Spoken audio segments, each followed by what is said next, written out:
The Biden administration completes 99 days in power. U.S. President Joe Biden, who inherited a sick and divided nation, delivered his first address to the Congress today. It was a historic sight, as for the first time in the history of the U.S., Madam Speaker Nancy Pelosi was accompanied by Madam Vice President Kamala Harris. This was Biden's chance to bring the Americans up to speed with the progress that has been made in the last few months.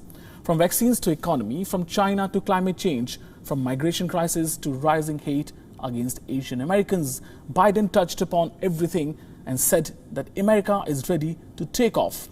Here are the highlights. In my discussion with President Xi, I told him, we welcome the competition. We're not looking for conflict. But I made absolutely clear that we will defend America's interest across the board. America will stand up to unfair trade practices that undercut American workers and American industries, like subsidies from state to state-owned operations and enterprises, and the theft of American technology and intellectual property. I also told President Xi that we'll maintain a strong military presence in the Indo-Pacific, just as we do with NATO and Europe, not to start a conflict, but to prevent one. White supremacy is terrorism. We're not going to ignore that either. My fellow Americans, look, we have to come together to heal the soul of this nation. It was nearly a year ago, before her father's funeral, when I spoke with Gianna Floyd, George Floyd's young daughter. She's a little tyke, so I was kneeling down to talk to her so I could look her in the eye. She looked at me, she said, "My daddy changed the world."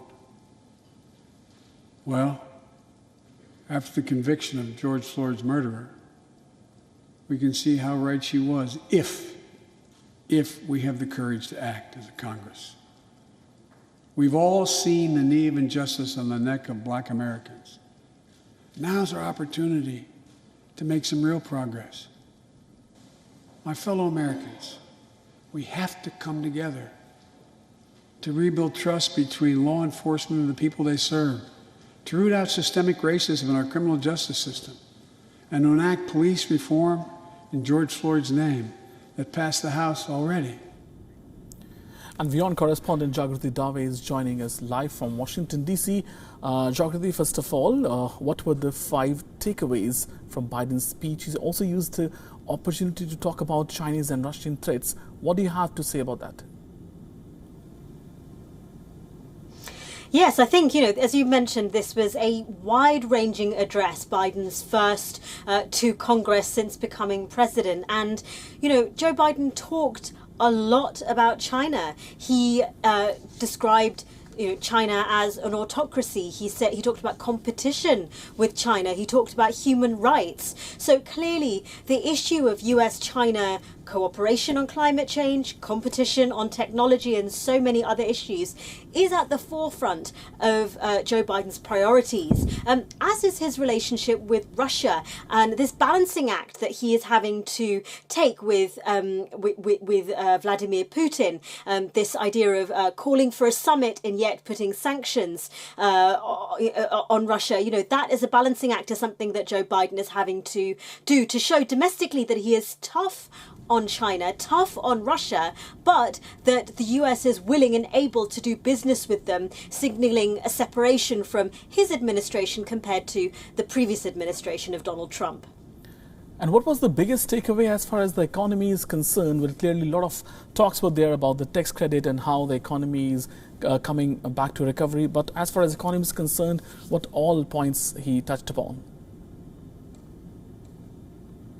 I think really the biggest takeaway of this is just how much spending Joe Biden is proposing with his American jobs plan, his infrastructure plan, his American rescue plan, and now that American families plan that he introduced, that would be a huge sweeping bit of legislation that would really overhaul the benefit system in America, paving the way for funding for benefits for parental leave, for tax credits, child tax credits. Those are the kinds of things that I think Republicans are very uncomfortable with, the idea of government being being more involved in people's lives. You know, Republicans taking a conservative approach, preferring smaller governments in general. And I think this rebuttal from Tim Scott, the traditionally Republican senator, is chosen to give a rebuttal to the president's address. This time it is the senators, the Republicans' lone single black senator from South Carolina, Tim Scott, who is giving that rebuttal. He is seen as that very traditional Republican figure who is, you know, criticizing Joe Biden for exactly those things, for being too encroaching in people's lives, for trying to expand government too much. And we saw that $1 trillion stimulus plan that Joe Biden managed to get through Congress, it did not pass with a single vote from a Republican. And now he's proposing even bigger spending, which is unlikely to get support from Republicans if that previous one didn't. So, you know, he's got a long way ahead of him. And given all this talk of bipartisanship, it's so far there doesn't seem to have been that much of it happening when it comes to the economic proposals that the Biden administration is putting forward. And Jagrati, you also touched upon India in his speech, briefly though, at 1 or 2 points. So what about India as far as the overall speech goes? Well, definitely, should we look forward to some kind of more cooperation between US and India going forward?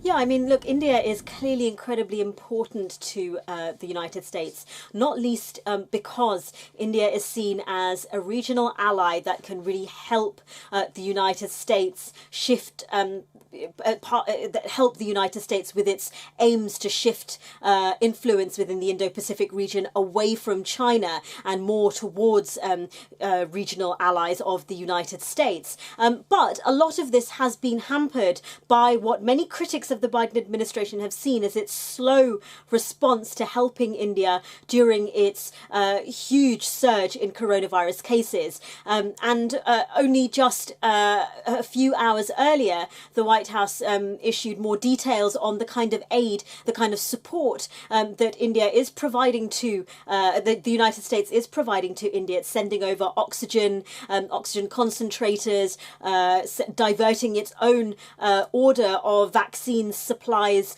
to produce AstraZeneca's jab, and instead diverting that to India so that India can produce those much needed vaccines instead, which is very important clearly for the US-India relationship, but also clearly important for the crisis that India is facing right now. But as I say, it'll be important to see going forward how much of what has been seen as perhaps the US's slower reaction to coming to India's aid. And part of the criticism is that, you know, America is taking a bit of an America first approach to vaccination. A lot of Western countries being criticized in a similar way, this sort of vaccine nationalism, as it's called.